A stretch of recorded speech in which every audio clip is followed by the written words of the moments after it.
चलो बच्चों, हम लोग फिर से देखते हैं। अब हम आयनिक रेडियाई के बारे में थोड़ा सा समझते हैं। आयनिक रेडियाई के बारे में देखिए, सिंपल से कॉन्सेप्ट है, अगर आप यहाँ पे देखना चाहो।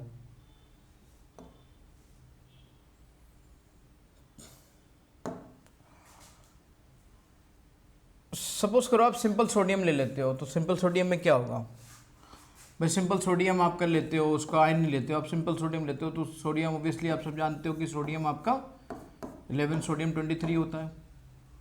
11 सोडियम मीनिंग कि Z की वैल्यू 11 है। Z क्या होता है? Z नंबर ऑफ प्रोटॉन्स होता है। तो Z नंबर ऑफ प्रोटॉन्स हो गया, यानी 11 प्रोटॉन्स हो गए। फिर क्या होता है कि अगर कोई न्यूट्रल एटम है जिसमें कोई चार्ज नहीं है, तो जो इलेक्ट्रॉन्स होते हैं वही, जो प्रोटॉन्स होते हैं वही इलेक्ट्रॉन्स होते हैं, यानी 11 इलेक्ट्रॉन्स हो गए। न्यूट्रॉन्स की बात यहां पे करने की जरूरत ही नहीं है ना।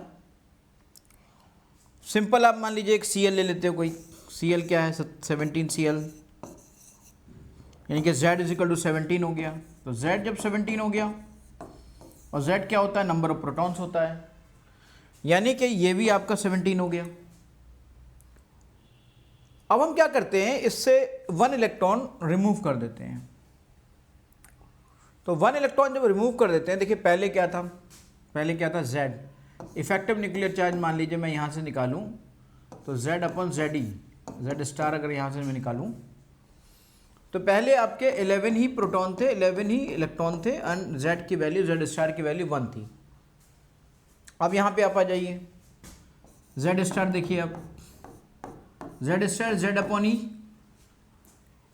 अब देखिए जब एक इलेक्ट्रॉन निकल गया तो प्रोटॉन तो निकला नहीं, प्रोटॉन तो अब भी 11 है, प्रोटॉन तो Z के बराबर होता है। 1 electron is removed and comes as positive charge +1, तो इलेक्ट्रॉन्स की नंबर्स अब आपके 10 हो गए। तो now the effective nuclear charge become 1.1। Effective nuclear charge देखिए यहां से बढ़ा, जब एक एटम पॉजिटिव चार्ज बना तो उसका इफेक्टिव न्यूक्लियर चार्ज बढ़ गया। उसके बाद अब यहाँ पे आइए Cl पे। Cl के लिए आप Z स्टार निकालिए, Z अपॉन ई। Z देखिए पहले 17 था, फिर 1 electron is again gain of electron and comes negative charge, so becomes 18 electrons. तो ये 0.95 के करीब आ गया। इट मीन जो पहले Z1 था, यहाँ के लिए Z कितना था? यहाँ के लिए तो जब ये एटम था तो उसके लिए तो 17/17 था ना बेटा, ये Z1 था। Z स्टार भी कह सकता हूँ मैं से, Z स्टार कह सकता हूँ मैं से। तो जो इफेक्टिव न्यूक्लियर चार्ज था वो यहाँ पे कम हुआ। अब जैसे लोग आमतौर पे सिंपली ये बता देते हैं, कैटायन की रेडियस उसके एटम से कम होती है और एनायन की रेडियस उसके एटम से ज़्यादा होती है। अरे रीज़न भी तो बताओ। रीज़न है इफेक्टिव न्यूक्लियर चार्ज।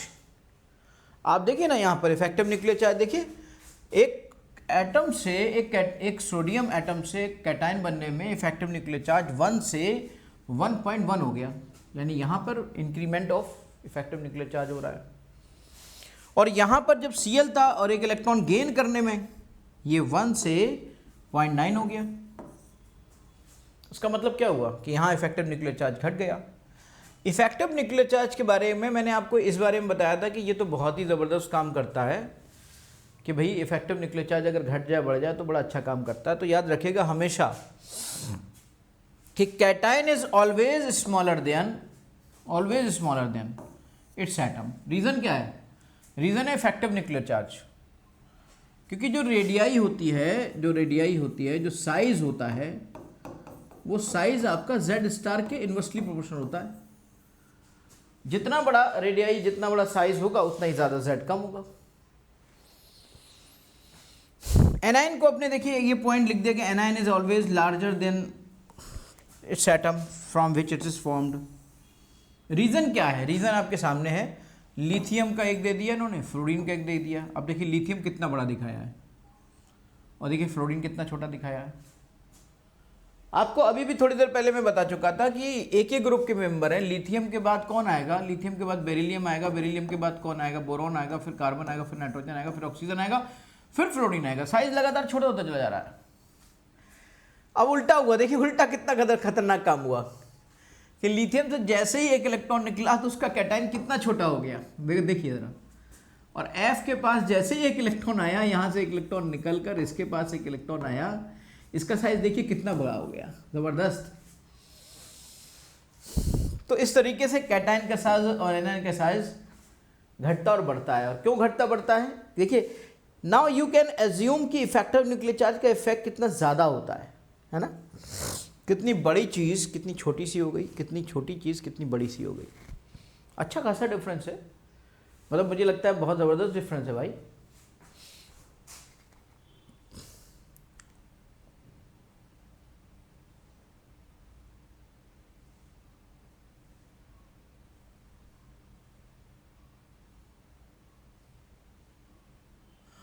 एक एग्जाम्पल है हमारे सामने कि Mn, अब एग्जाम्पल में सिंपल सी बात आप जानते ही हो सब लोग, Mn +2 देखिए ना क्या हो रहा है, हो क्या रहा है यहाँ। इसे मैथमेटिक्स के एंगल से देखिए। मैंने कहा पीरियोडिक टेबल मेरे साथ पढ़नी है ना, तो याद करने के कॉन्सेप्ट से मत चलिए, समझने के कॉन्सेप्ट से चलिए। मैं आपको कोई भी चैप्टर प्योरली याद नहीं करा पाऊंगा, बस याद करने के साथ समझा सकता हूँ ऐसा कैसे हो रहा है। ये नहीं कराऊंगा कि आप इसे याद कर लीजिए ना। यहाँ देखिए ऐसा क्यों हो रहा है, समझिए भाई। देखो Mn सब में Z तो कॉमन है। अब यहाँ पे देखिए जितने इलेक्ट्रॉन थे 2 और निकल गए, फिर 3 निकल गए, फिर 4 निकल गए, 5 6 निकल गए, 7 निकल गए। तो क्या हुआ, नंबर ऑफ इलेक्ट्रॉन्स कम हो रहा है। जब नंबर ऑफ इलेक्ट्रॉन कम होगा तो Z बढ़ेगा ना, और अगर Z बढ़ा तो Z तो साइज के अपोजिट होगा ना। Z बढ़ेगा तो साइज कम होगा, तो Z बढ़ता जा रहा है, साइज कम होता जा रहा है। सिंपल कॉन्सेप्ट यहां पर भी है कि भाई Pb2 प्लस है और Pb2 4 है। रीजन क्या है, रीजन सिंपल है।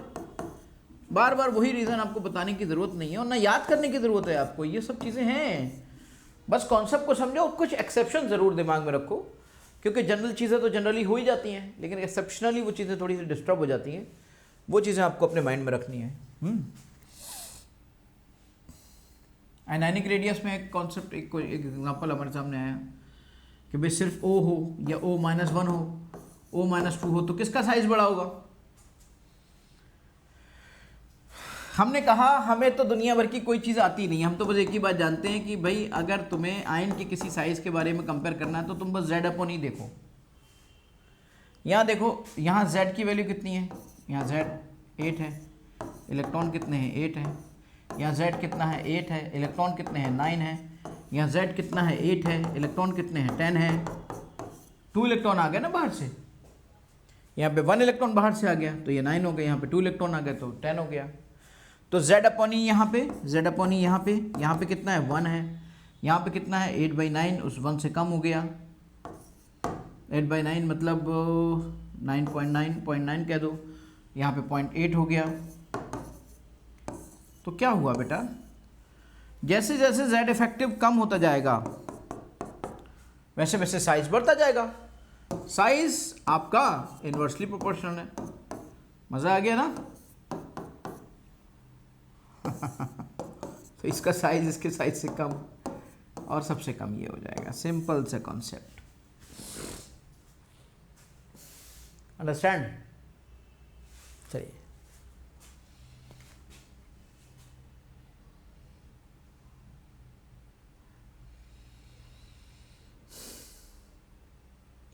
Size of isoelectronic species. अभी इफेक्टिव चार्ज के बारे में हम डिस्कस कर रहे थे।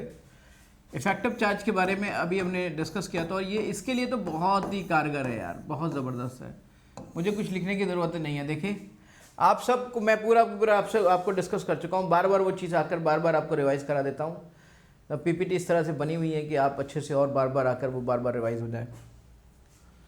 एंड आई थिंक मुझे कुछ भी कहने की ज़रूरत नहीं है। सिंपल सा मैं अगर कोई क्वेश्चन उठा लूँ और क्वेश्चन लेकर आपको सॉल्व करूँ तो आपके लिए ईजी होगा। मतलब लाइक अगर मैं बात करता कि भाई अगर मान लीजिए O2 माइनस है, F माइनस है, N माइनस है ना, या कार्बन का 4 माइनस है, इस तरीके से ये कोई 4 इफेक्ट आइसोइलेक्ट्रॉनिक स्पीसीज हैं, क्योंकि इसमें 10 इलेक्ट्रॉन्स होंगे। आइसोइलेक्ट्रॉनिक स्पीसीज वो होती हैं जिनके अंदर total electrons, number of electrons बराबर होते हैं। ये भी 10 इलेक्ट्रॉन्स होंगे और ये भी 10 इलेक्ट्रॉन्स होंगे। ये 10 इलेक्ट्रॉन 10 इलेक्ट्रॉन 10 इलेक्ट्रॉन आपके इस तरीके से मिल सकते हैं। तो these are called isoelectronic species. इनको हम बेटा आइसो इलेक्ट्रॉनिक स्पीसीज कहते हैं। They are called as isoelectronic species. और इसमें एक सिंपल सा कॉन्सेप्ट, इसमें तो बहुत अच्छी बात है, ई बराबर हो गया। अब जेड जिसका ज़्यादा होगा उसी हिसाब से जेड स्टार ज़्यादा हो जाएगा। अब देखिए जेड स्टार सबका निकाल लो। इसका जेड स्टार कितना होगा 8/10।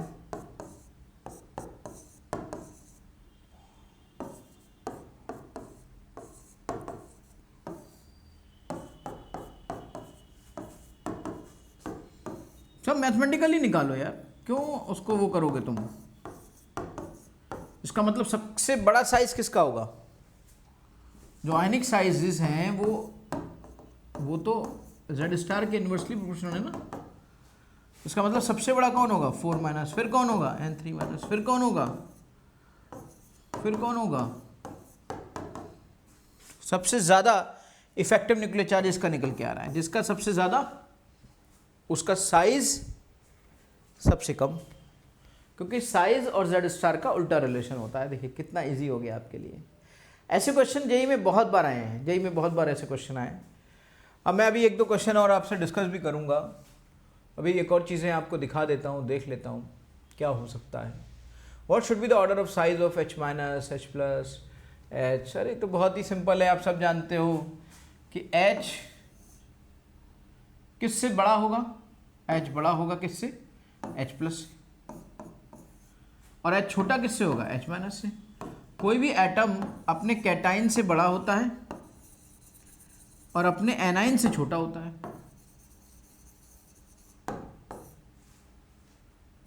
बहुत ही सिंपल सा कॉन्सेप्ट। ये अभी अभी आप थोड़ी देर पहले देख चुके थे कि कैटाइन कोई भी हो अपने एटम से छोटा होगा, एनाइन कोई भी हो अपने एटम से बड़ा होगा। वही कॉन्सेप्ट आपने यहाँ पे लगा दिया। देखिए कितनी इजी हो गए हैं। अब क्वेश्चन एग्जाम में आए हुए क्वेश्चन भी आपको डिस्कस करेंगे हम लोग। Which of the following has the largest size. किसका साइज लार्जेस्ट साइज होगा? देखिए समझने की ज़रूरत है। ये इन्होंने यहाँ पर दिया कि किसका साइज सबसे लार्जेस्ट साइज होगा। 4 ऑप्शन दिए, N3 O2 minus, K plus, calcium 2 plus.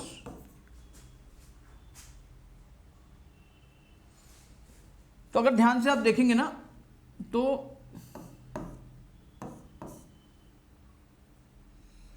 सबसे बड़ा साइज किसका होगा, तो आपको समझ में आएगा कि हाँ भाई इसकी देखिए शेल 10 इलेक्ट्रॉन्स और 10 इलेक्ट्रॉन्स हैं। तो 10 इलेक्ट्रॉन है तो ऑब्वियसली इसका साइज बड़ा होगा क्योंकि Z अपॉन ई। तो N3 माइनस जो होगा वो O2 माइनस से बड़ा होगा। यहाँ तो ये कंपेयर कर सकते हो आप, लेकिन इन दोनों में नहीं देख सकते। ये तो आपका पोटेशियम 19 पर है और ये आपका कैल्शियम 20 पर है, लेकिन ये +1 है ये +2 है। तो ये आपके 18 है, 18 इलेक्ट्रॉन है, ये भी 18 आइसो इलेक्ट्रॉनिक स्पीसीज ये भी हैं। तो Z अपॉन ई 19 अपॉन 18 और 20 अपॉन 18। अब देखिएगा साइज इसका देखिए इसका सबसे अच्छा, इसमें क्या है ये शेल भी बढ़ जा रही है यहाँ पर। तो सबसे ज़्यादा साइज किसका होगा पोटेशियम का।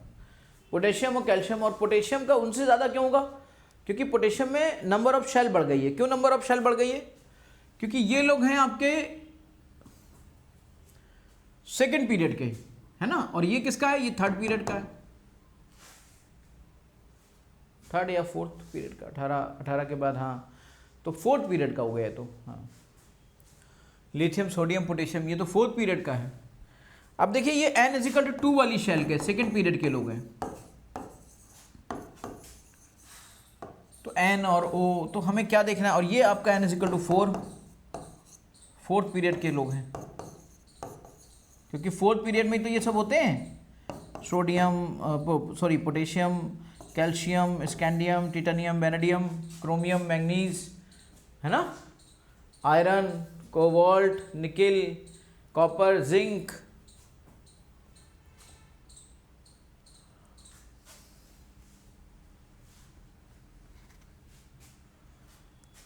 साइजेस के लिए थोड़ा सा और डिस्कशन भी करते हैं कि साइजेस का डिस्कशन और कितना क्या हो सकता है। Let's see. साइजेस पर हम अगर एक दो क्वेश्चन भी देखेंगे तो हमें बड़े अच्छे क्वेश्चन भी देखने को मिल जाएंगे। एक दो क्वेश्चन है मेरे पास जो मैं आपको बता सकता हूँ। देखिए क्वेश्चन में कई सारे ऑप्शन दिए हुए हैं कि किसका करेक्ट ऑर्डर होगा। द करेक्ट सीक्वेंस, जैसे AIEEE 2010 में आया है था, जो कि नीट के लिए बहुत ज़रूरी हो सकता है इस बार का।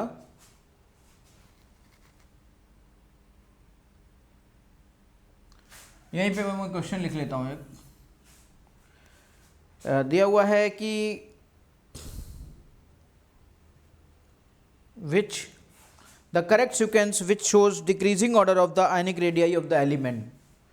इन्होंने दिया oxygen, fluorine, sodium, magnesium, aluminium. Oxygen, fluorine, sodium, magnesium, aluminium. इसके आप सीक्वेंस को ज़रा सेट करिए। सबसे पहले आप देखिए कि अगर इसके साइजेस का, ये जेई में आया था, नीट में आ सकता है, बहुत ज़रूरी है। याद रखिएगा जो क्वेश्चन जेई में 10 से 10 साल पहले आए थे ना, उन क्वेश्चंस की नीट में आने की पॉसिबिलिटी बहुत ज़्यादा है। तो अगर मुझसे कोई पूछे कि most expected questions for the NEET क्या होगा, तो मैं कहूँगा जो जेई में आज से 5-7 साल 10 साल पहले आए हैं उनको करिए तो बहुत फ़ायदा होगा आपके लिए। तो यहाँ पे अगर हम देखें तो इस तरीके से देख सकते हैं बेटा कि सबका Z अपॉन ई सिंपल कॉन्सेप्ट है। देखिए सब पहले तो ये देखिएगा, सबसे पहले जब भी कहीं कोई आयन आया करे ना, तो ये देख लिया करो ये आइसो इलेक्ट्रॉनिक स्पीसीज है कि नहीं है। अब आइसो इलेक्ट्रॉनिक स्पीसीज है कि नहीं है, 8 to 10 है, 10 10 11 से 1 निकल गया 10, 12 से 2 निकल गया 10, 13 से 3 निकल गया 10। तो ये सब हैं आइसो इलेक्ट्रॉनिक स्पीसीज। अगर आइसो इलेक्ट्रॉनिक स्पीसीज है ना, तो ये Z है, Z अपॉन ई है। इस तरीके से आप करते रहिए, Z अपॉन ई करके करते रहिए। Z अपॉन ई, अब देखिए Z अपॉन ई आप सिंपल करोगे ना, Z स्टार सब जगह निकालना है आपको। बहुत सिंपल तरीका आपको बता दूंगा। 8 upon 10, 9 upon 10, 11 upon 10, 12 upon 10, 13 upon 10। कितना आया? 0.8, 0.9, 1.1, 1.2, 1.3। क्या होता है? उल्टा होता है ना साइजेस का। साइज अगर आपका इसमें उल्टा होता है, साइज का मतलब ये हुआ साइज, और Z स्टार आपका उल्टा होता है। Z स्टार बढ़ता चला गया, साइज घटता चला गया, इसका मतलब सबसे ज़्यादा साइज होगा O2 माइनस का, उससे कम होगा F माइनस का, उससे कम होगा Na प्लस का, उससे कम होगा मैग्नीशियम का, उससे कम होगा एल्युमिनियम का। तो आयंस के बारे में हम लोगों ने बात की, डिस्कशन किया यहाँ पे।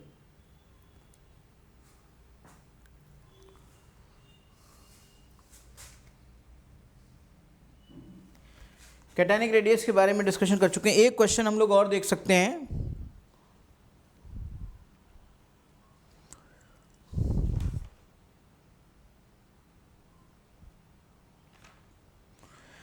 The increasing order of ionic radii of the given isoelectronic species,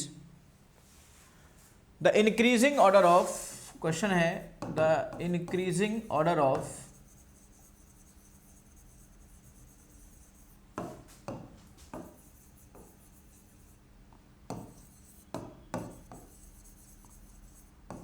ionic radii of the given isoelectronic species of the given isoelectronic species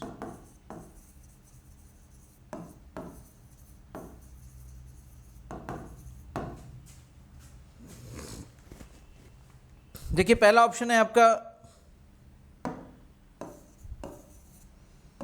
Cl minus, Ca2 plus, potassium plus और सल्फर 2 माइनस, सल्फर 2 माइनस। हाँ, दूसरा option है calcium 2 plus, K plus, Cl minus, S2 minus. तीसरा option है K plus sulphur 2 minus calcium 2 plus Cl minus. चौथा option है S2 minus Cl minus Ca2 plus K plus. ये सारे के सारे ऑप्शन है, ये क्वेश्चन है आपके सामने।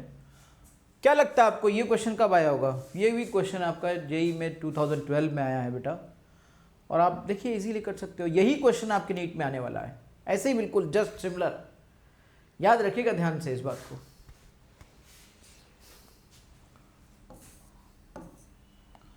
आप जरा समझिए इस चीज़ को, बहुत क्या समझिए, बार बार आप उसी चीज़ को समझ रहे हैं। मुझे लगता है आप बहुत अच्छे से कर चुके होंगे, इजीली कर लेंगे। देखिए एक बार ध्यान से, इजीली कर लेंगे, कोशिश करिएगा, ट्राई करिए 2 मिनट।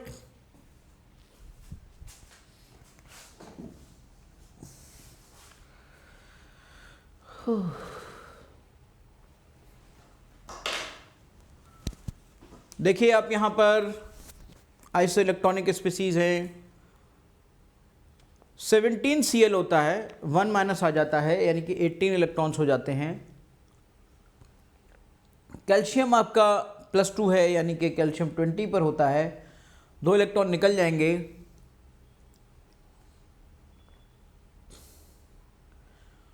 अब आप कैसे कहाँ तक ग्रुप और पीरियड याद रखते हैं? सब तो मिक्स करके क्वेश्चन आ गया, तो किसको याद रखेंगे? इफेक्टिव न्यूक्लियर चार्ज को। यहाँ पर आपका पोटेशियम 19 है, 1 इलेक्ट्रॉन उससे वहाँ से निकल गया, 18 पे आ गया। सल्फर 16 होता है, 2 इलेक्ट्रॉन्स आ गए, 18 हो गया। Just calculate effective nuclear charge, nothing else.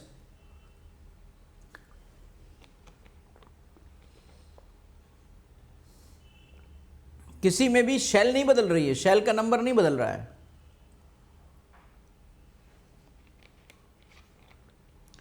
हाँ, अगर शेल का नंबर बदल जाता तब इफेक्टिव न्यूक्लियर चार्ज के अलावा शेल का नंबर भी देखना पड़ता। लेकिन यहां पे देखिएगा आप, ये सबके सब 4th पीरियड के लोग हैं। I think lithium, sodium, potassium 4th period के लोग हैं सबके सब। पोटेशियम आएगा, पोटेशियम के बाद वहाँ पे आप ज़रूर देख सकते हो कि वो आपका 16, 17 और 3rd पीरियड के लोग भी है। लेकिन इफेक्टिव न्यूक्लियर चार्ज इन सब का सॉल्यूशन है। Just a simple concept, effective nuclear charge, that will give you the right answer. Simple सा कॉन्सेप्ट है, वही सिंपल सा कॉन्सेप्ट है। जेड आपका साइज आपका जेड अपॉन ई के इनवर्स ये होगा। अब बस कुछ मत करिए, जेड अपॉन ई निकालिए, खाली जेड अपॉन ई निकालिए सबका। आप एक काम करते हैं, Cl का जेड अपॉन ई निकाल देते हैं। Cl माइनस का जेड आपका होगा, Cl माइनस का सबका जेड अपॉन ई निकाल लेते हैं। Z होगा इसका 17 और ये होगा 18। Ca2 प्लस का 20 और ये होगा 18। और ये आपका पोटेशियम आ गया, पोटेशियम आपका 19 और ये होगा 18। और ये हो गया सल्फर, सल्फर का आपका ये हो गया 16 और ये होगा 18। बस इस तरीके से आप देखिएगा, खुद ही आपको दिखेगा कि सबसे कम किसका आ रहा है। भाई ई तो कॉमन है सब में, तो सबसे कम Z अपॉन ई सबसे कम, जिसका सबसे Z कम है तो सल्फर का सबसे कम आ रहा है। S2 माइनस सबसे ज़्यादा है साइज, जिसका Z अपॉन ई सबसे कम है। उसके बाद 17 नंबर Cl माइनस, उसके बाद 17 नंबर Cl माइनस, उसके बाद 19 नंबर K प्लस, उसके बाद 19 नंबर K प्लस, उसके बाद कैल्शियम 2 प्लस, कैल्शियम 2 प्लस। देखिए ज़रा, कैल्शियम 2 प्लस, यानी कि इस तरीके से आप ऐसे लिख सकते हो इसको, and this is the right answer. ध्यान से देख लीजिए, Z अपॉन ई को सिर्फ आपको साइज को कंपेयर करना है और कुछ भी नहीं है बेटा। तो ऐसे क्वेश्चन जब आप करोगे, और क्वेश्चन का भी डिस्कशन मैं आपको और भी ज़्यादा दूंगा नेक्स्ट टर्न पे। इस टर्न पे थोड़े से क्वेश्चन PPT उसकी तैयार नहीं हो पाई थी, तो मैं क्वेश्चन आपको बोल के भी करा रहा हूँ, बिना बोले भी आपको कराऊँगा।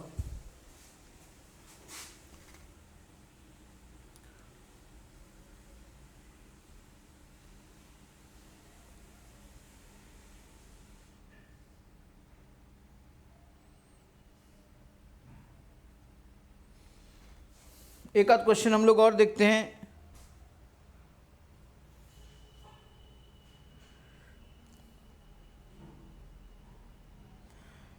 विच ऑफ द फॉलोइंग, बिल्कुल इसी तरह से क्वेश्चन है, आई थिंक आप फिर से कर लेंगे, बहुत इजी क्वेश्चन है, तो उसमें ऐसा कुछ नहीं है जिसको आपको फिर से बताया जाए।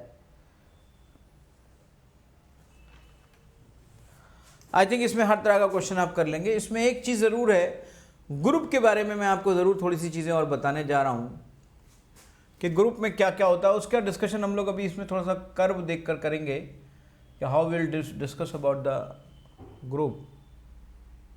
देखिएगा साइजेस के बारे में हम एक बड़ा अच्छा प्रेजेंटेशन लेकर आए हैं, उसको आप देखिएगा। यहाँ पे देखिए आप, अब इस पे आ जाइए, ट्रेंड्स इन एटॉमिक साइजेस। हम ट्रेंड्स की बात करते हैं तो ऑब्वियसली आपको इसके पिक्चर से भी ये दिखाई देगा कि हाँ यार कुछ हो रहा है। अब जब पेन हम हटा देते हैं ना तो ये आपको बड़ा भी किया जा सकता है। यहाँ से देखिए आप, this is your beryllium, hydrogen की बात कर रहे हैं आप, हाइड्रोजन के बाद आपका ये हीलियम आ रहा है, हाइड्रोजन और हीलियम साइजेस आ गए। फिर लिथियम है, लिथियम का साइज़ बड़ा होगा, देखिए बेरिलियम छोटा होता जा रहा है, बोरॉन, फिर कोवलन, कार्बन उससे छोटा होता जा रहा है, क्योंकि effective nuclear charge left to right आपका बढ़ता चला जा रहा है। लेकिन हाँ, नियॉन के बारे में यहाँ पे ये जो इन्होंने दिया है ना, ये इन्होंने basically van der Waals radii दे दी है। कोवलेंट रेडियाई में ये चीज़ काफ़ी बड़ी, ये चीज़ जो होती है ना, ये बड़ी होती है बहुत।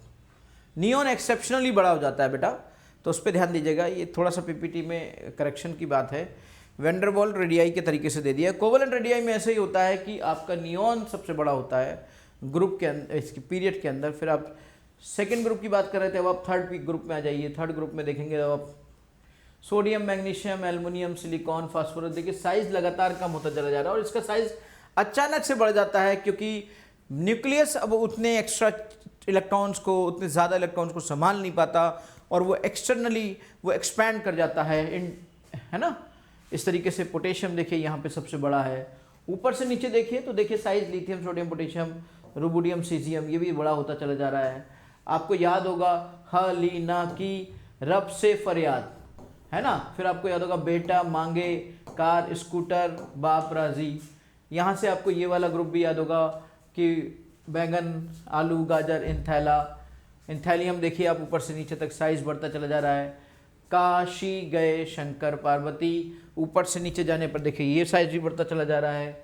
Nitrogen, phosphorus, arsenic, antimony, bismuth, Nana Patekar, Aishwarya, सब बेकार। ये सब चीज़ें, ऐसा कुछ नहीं है कि यही याद करिए जो मैं बोल रहा हूँ, आप भी अपने मन से कुछ भी बना सकते हैं। यहाँ देखिए आप ऑक्सीजन है, ऑक्सीजन, सल्फर, उससे टीपो, ऑक्सीजन, सल्फर, सेलेनियम, टेरिलियम, फिर जस्ट तुकबंदी है, तुकबंदी कोई भी लगा सकता है, आप भी कुछ और लगा सकते हो। फिर कल बाहर आई aunty, fluorine, chlorine, bromine, iodine, लगातार साइज बढ़ रहा है। नियॉन, आर्गन, क्रिप्टन, लगातार साइज बढ़ रहा है। लेकिन यहाँ पे ये करेक्शन है, ये एक्सेप्शनली बड़ा होगा, ये एक्सेप्शनली बड़ा होगा, ये एक्सेप्शनली बड़ा होगा, एक्सेप्शनली बड़ा होगा। ओके, देखिए यहाँ पर आप देखेंगे size of atom tends to increase down the group. Period में छोटा होता चला जाएगा, इसमें बड़ा होता चला जाएगा। पेन को अगर मैं ले लूँ और इसके साइज़ को मैं दिखाऊँ तो इस ग्रुप में, इस पीरियड में ये बड़ा हो जाएगा काफ़ी, इस पीरियड में ये बड़ा हो जाएगा, इस पीरियड में ये बड़ा हो जाएगा। हाँ, ये इससे एक दूसरे से तुलना में छोटे होंगे, ऊपर से नीचे तक बड़ा होता चला जाएगा। ठीक है बेटा। अब मैं आ रहा हूँ पूरी सीरीज़ के अंदर कि कहाँ पर क्या हो रहा होता है। कहीं कहीं पर ये चीज़ें बदलती भी हैं। आपने देखा कि लेफ़्ट टू राइट जाने पर साइज़ लगातार घट रहा था और इनर्ट गैसेस का साइज एक्सेप्शनली बढ़ रहा था इन पीरियड। और ऊपर से नीचे जाने पर आपने देखा लगातार कि ऊपर से नीचे जाने पर लगातार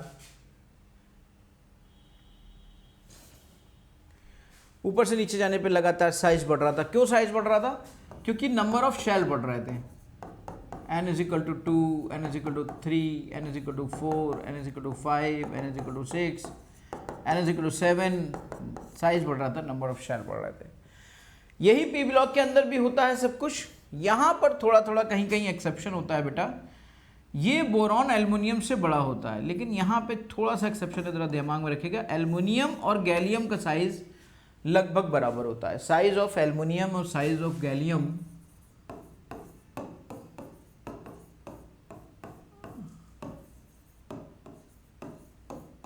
लगभग बराबर होता है। फिर गैलियम, फिर इंडियम से बड़ा, गैलियम से बड़ा इंडियम होता है। अब गैलियम आपका, और यहाँ पर फिर वही चीज़ होती है, ऊपर से नीचे जाने पे बढ़ता है। यहाँ पर भी वही है, सब ऊपर से नीचे जाने पर सब में नंबर ऑफ शेल बढ़ रहे हैं। तो कहीं कहीं कोई एक्सेप्शन मिल गया तो मिल गया, अदरवाइज नहीं होता है। फिर हम बात करते हैं 3D सीरीज़। ये है आपकी 3D सीरीज़। अब डी ब्लॉक में आ जाते हैं। देखिए डी ब्लॉक, ये पूरा की पूरा डी ब्लॉक है, याद रखिएगा, ये पूरा की पूरा डी ब्लॉक है। और डी ब्लॉक एलिमेंट्स को ट्रांजिशन एलिमेंट्स कहते हैं। लेकिन एक्सेप्शनली इस वाले इन तीन को हटाकर बाकी को ट्रांजिशन एलिमेंट्स कहते हैं। इन तीनों को, इन चारों को ट्रांजिशन एलिमेंट्स नहीं कहा जाता। तीन है, अभी चौथा आया नहीं है, तो इन तीनों को ट्रांजिशन एलिमेंट नहीं कहा जाता। क्यों? क्योंकि ट्रांजिशन एलिमेंट उन्हें कहा जाता था जिनका लास्ट इलेक्ट्रॉन डी ऑर्बिटल में, या जिनमें D orbital vacant D orbital हो, उन्हें ट्रांजिशन कह देते थे। ये भी डी ब्लॉक में ही लास्ट इलेक्ट्रॉन आता है, तो इसलिए डी ब्लॉक में है ये। लेकिन इसमें वैकेंट डी ऑर्बिटल नहीं है। ये D10 है, ये D10 है, ये D10 है। 3D सीरीज, क्योंकि यहाँ D में आप लगातार भर रहे हो, इसे 3D में भर रहे हो। 3D1, 3D2, 3D3, 3D4, 3D5, 3D6, 3D6।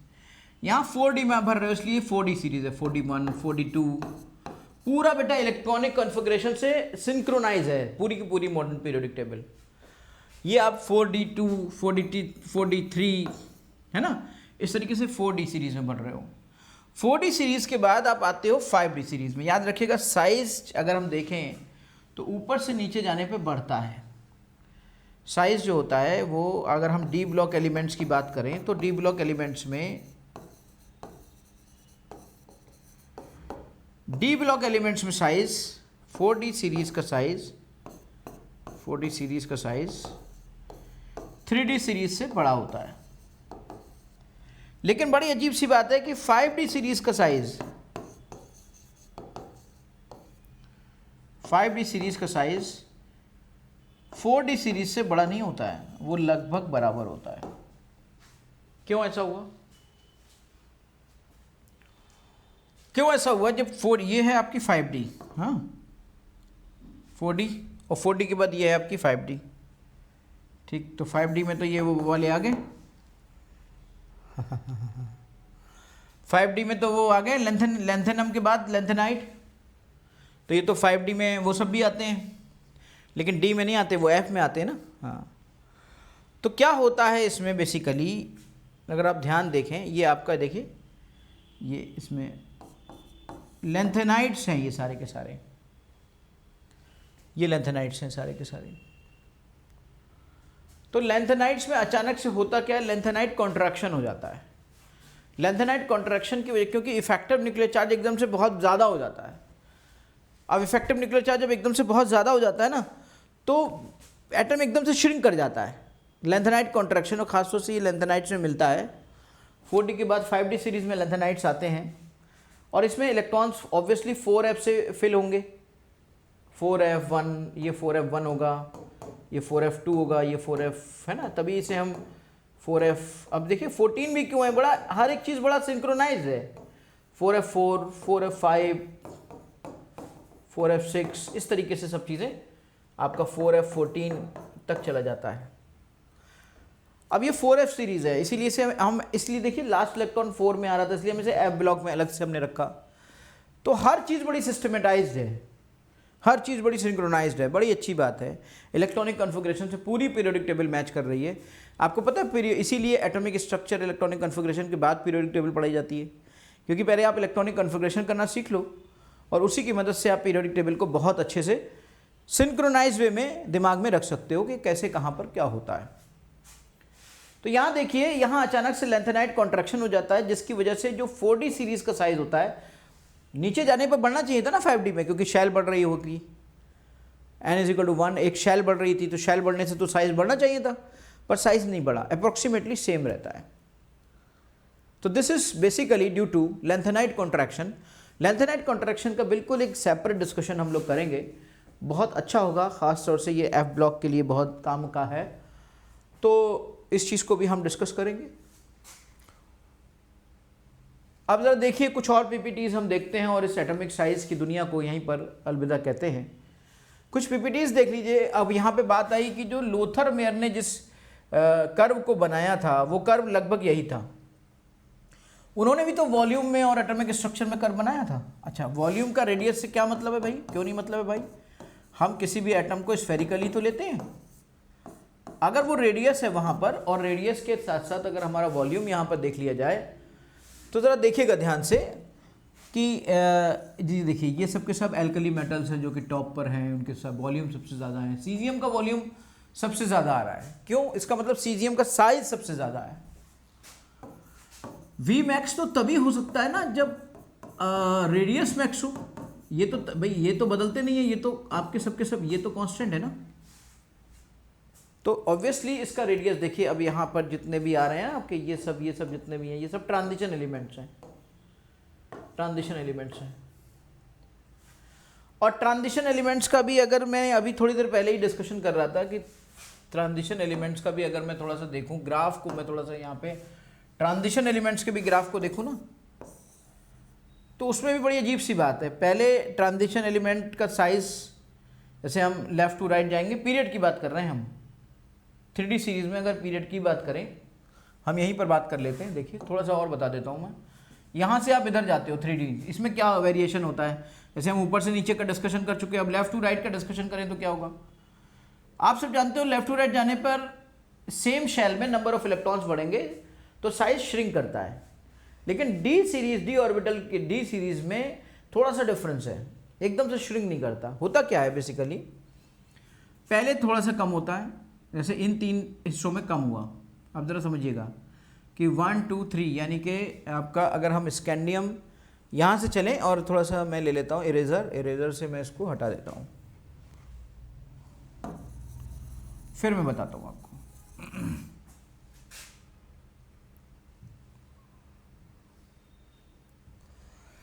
आप यहाँ से यहाँ चले 21 से 22, 22 से 23, तो आप सब जानते हो कि पीरियड में चलने पर साइज डिक्रीज होता है, क्योंकि सेम शेल में इलेक्ट्रॉन्स बढ़ रहे होते हैं। ये D1, ये D2, ये D3, D4। देखिए इसमें ट्रेंड बड़ा अजीब सा है कि इसमें पहले थोड़ा सा डिक्रीमेंट होता है, यहाँ से यहाँ तक ये डिक्रीमेंट हुआ,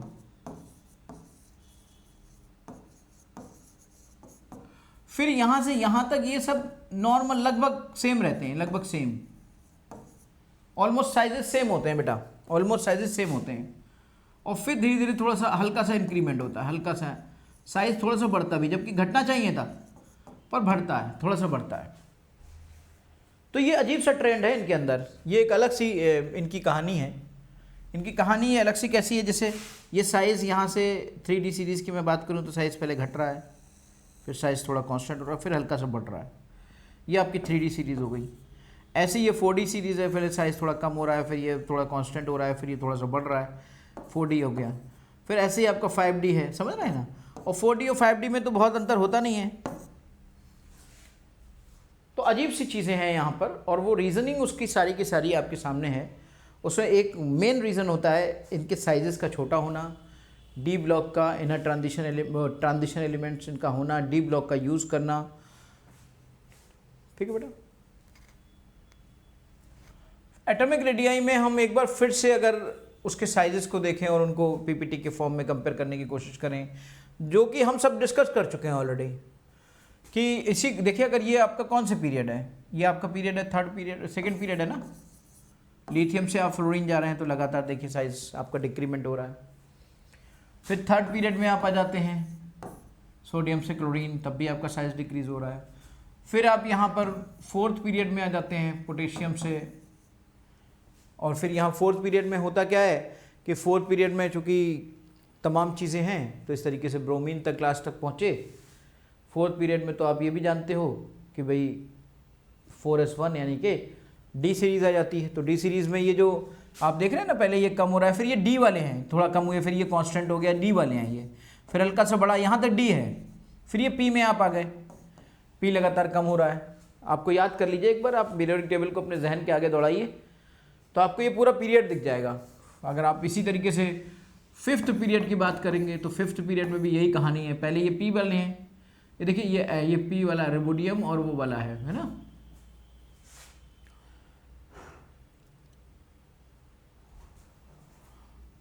फिर ये आपके डी सीरीज लगभग आ जाती है, फिर ये आ जाता है, फिर ये आपका 6 पीरियड हो गया।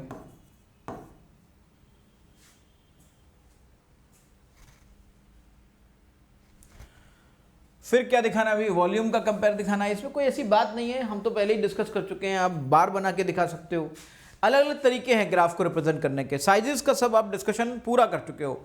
आप कोई भी ऐसा साइज नहीं बचा है किसी भी ब्लॉक का, किसी भी सीरीज का, किसी भी ग्रुप का जो आप डिस्कस नहीं कर चुके हो, किसी भी आयन का, कि उसके पीछे की रीजनिंग क्या है। अब प्रेजेंटेशन है, ये बार मेथड है कि आप उसके बार बनाकर, बार ग्राफ है एक तरह का, उसके बार बनाकर आप ये समझा दीजिए कि भाई लिथियम और फिर उससे बड़ा सोडियम होता है, पोटेशियम होता है, रोबोडियम होता है। ये तो सब नॉर्मल सी चीज़ें हैं आपके लिए। मुझे नहीं लगता कि कुछ इसके लिए आपको अलग से समझने की ज़रूरत है, ये समझाने की ज़रूरत है मुझे कुछ और। तो आई थिंक एटॉमिक साइजेस का सारा डिस्कशन मैं यहाँ पे ओवर करता हूँ बेटा। एटॉमिक साइजेस का सारा डिस्कशन ओवर करता हूँ और कुछ क्वेश्चंस और मैं इस पर प्रैक्टिस करूँगा।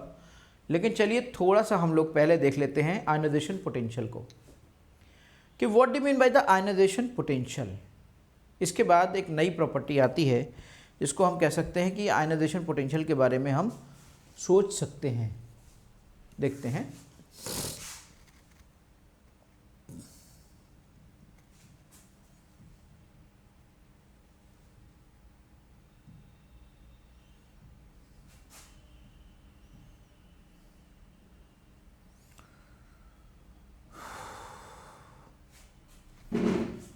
जरा समझिएगा आयनाइजेशन पोटेंशियल क्या होता है। आप लोगों को शायद याद हो कि आयनाइजेशन पोटेंशियल का क्या बेसिक मीनिंग है, कुछ पढ़ा हो, कुछ आपके दिमाग में हो, यू कैन रिकॉल इट, कहीं आपने पढ़ा हो। देखिए बेसिकली ये एक एनर्जी एब्जॉर्बिंग प्रोसेस है, एक ऐसी एनर्जी एब्जॉर्बिंग प्रोसेस है कि इसकी डेफिनेशन इतनी ख़तरनाक है कि अगर आप एक एक लाइन भी मिस कर गए, एक वर्ड मिस कर गए, एक अल्फ़ाबेट मिस कर गए, तो आपकी ये डेफिनेशन गलत हो जाती है। और इसकी डेफिनेशन की गहराई को मैं आपको समझाने की कोशिश करता हूँ। डेफिनेशन को ज़रा समझते हैं। एक एक वर्ड देखिएगा, बड़ा काम का है, और हर वर्ड का मतलब मैं आपको बताऊंगा। The minimum energy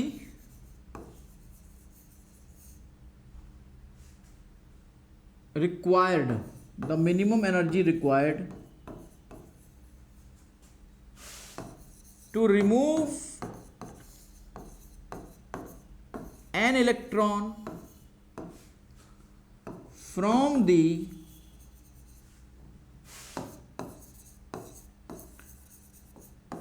outermost shell of an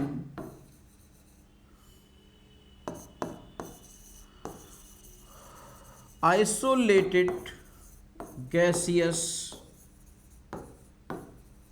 atom। ये देखिए इतनी ये जो इसकी एनर्जी है, ये बड़ी खतरनाक चीज़ है। कैसे, ज़रा समझिएगा। सबसे पहली बात, अगर मिनिमम नहीं लिखा तुमने तो गलत हो गया, क्योंकि अगर मिनिमम नहीं लिखा तो पता नहीं मिनिमम है कि उससे ज़्यादा आप एनर्जी दे रहे हो, तो गलत हो जाएगा। मिनिमम एनर्जी लिखना ज़रूरी है, रिक्वायर्ड लिखना ज़रूरी है, क्योंकि इस प्रोसेस में एनर्जी रिक्वायर्ड होती है, रिलीज नहीं होती है। रिमूव लिखना ज़रूरी है इलेक्ट्रॉन का, और ख़ासतौर से एन इलेक्ट्रॉन, एन भी लिखना ज़रूरी है, क्योंकि एन मतलब एक ही इलेक्ट्रॉन आप रिमूव कर रहे हो। ऐसा ना हो कि आप पता चला एनर्जी दे दी, आपने 2-4 इलेक्ट्रॉन एक साथ रिमूव कर दिए, ऐसा नहीं होता है। अगर कहीं पर ट्रिपल प्लस भी आना है ना, तो पहले सिंगल सिंगल इलेक्ट्रॉन निकालेंगे हमेशा, एक साथ 3 नहीं निकाल सकते। Outermost shell, valence shell, इसका लिखना बहुत ज़रूरी है। बैलेंस शेल के अलावा आप किसी और शेल से नहीं निकाल सकते। आइसोलेटेड मतलब अकेला, अकेला एटम। ऐसा नहीं कि 2 एटम आप एक साथ मॉलिक्यूल ले लो, मॉलिक्यूल से निकाल दो, वो भी नहीं कर सकते। गैसियस एटम, कोई चीज़ अगर कोई फॉर्म, अगर कोई एटम आपका सॉलिड के फॉर्म में है तो उससे नहीं निकाल सकते आप। अगर आपको सोडियम से इलेक्ट्रॉन निकालना है तो उसको पहले गैसियस में बदलना पड़ेगा। यानी अगर सोडियम आपका ऐसे सॉलिड फॉर्म में है तो उससे आप इलेक्ट्रॉन नहीं निकाल सकते। तो इस सॉलिड फॉर्म को आपको पहले क्या करना पड़ेगा, आपको इसको गैसियस फॉर्म में कन्वर्ट करना पड़ेगा। और आप सब जानते हो कि अगर कोई भी सॉलिड किसी भी गैसियस फॉर्म में जाता है, किसी भी सॉलिड कोई भी गैसियस फॉर्म में जाता है, तो उसमें जो एनर्जी रिक्वायर्ड होती है वो एनर्जी डेल्टा एच सब्लिमेशन, उसको सब्लिमेशन की एनर्जी कहा जाता है। क्यों? क्योंकि ये प्रोसेस सब्लिमेशन की है। सब्लिमेशन की प्रोसेस ही यही होती है कि कोई चीज़ सॉलिड से सीधे गैस में चली जाए, तो वो सब्लिमेशन कहलाता है बेटा। तो बेसिक डेफिनेशन हमने इसकी समझी और इस पर बहुत वर्क करेंगे। देखिए जैसे अगर सपोज करिए हमें किसी से गैसियस एटम से, सिंगल एटम से पहले हम सिर्फ एक ही इलेक्ट्रॉन निकाल सकते हैं, तो उसे कहेंगे हम फर्स्ट आयनाइजेशन पोटेंशियल। अगर हम उसी से एक और इलेक्ट्रॉन निकालें तो उसे हम कहेंगे सेकेंड आयनाइजेशन पोटेंशियल। और ए से हमने पहले ए प्लस बनाया, फिर ए प्लस से हम ए प्लस 2 पे पहुंच गए। फिर अगर हमने उससे भी एक और इलेक्ट्रॉन निकाला तो उसे कहेंगे हम थर्ड आयनाइजेशन एनर्जी और या थर्ड आयनाइजेशन पोटेंशियल। इसके बारे में मैं आपको बताऊंगा कि आयनाइजेशन एनर्जी और आयनाइजेशन पोटेंशियल में क्या फ़र्क है। ये आपका A3 प्लस आ गया बेटा, और इसका डिस्कशन हम लोग करेंगे अभी थोड़ी देर बाद, और इस पर बहुत वैरायटी और कैसे कैसे क्या पॉसिबिलिटीज़ बन सकती हैं। ओके।